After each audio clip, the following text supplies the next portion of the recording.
大家好，我是夏妈，今天分享一个蛋黄肉粽的做法，非常的好吃。这里呢，我准备了一些糯米、绿豆、花生米，都提前给它泡发。绿豆的话呢，我是提前泡了1个晚上，把这个绿皮给它搓掉。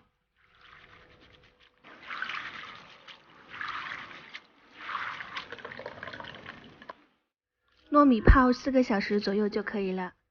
滤干水分后，在里面加入食用盐、生抽，给它搅拌均匀。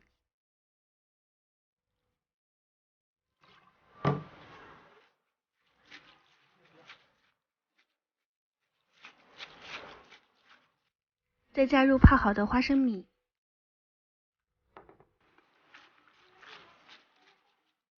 搓好的绿豆心，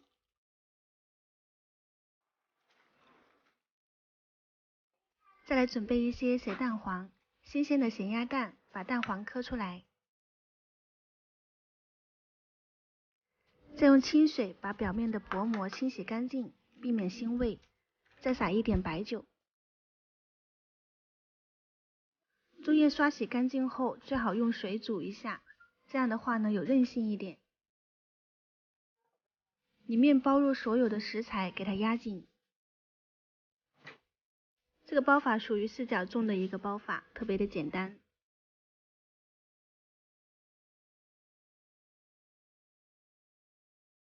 再用棉线捆起来就可以了。这个是牛角粽的一个包法，卷2圈，我们之前做碱水粽的时候有包过。同样是把所有食材加进去，压紧，两边对折，盖叶子，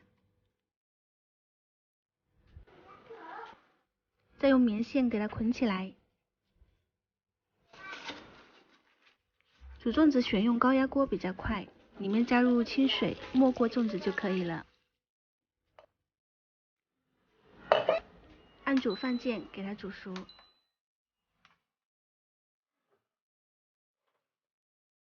出去买的话呢，咸蛋肉粽我们这边是10块钱一个，自己在家做呢也非常的简单。想吃什么都可以自己添加进去，喜欢呢大家可以试一下。感谢您的观看，我是夏妈，我们下期再见。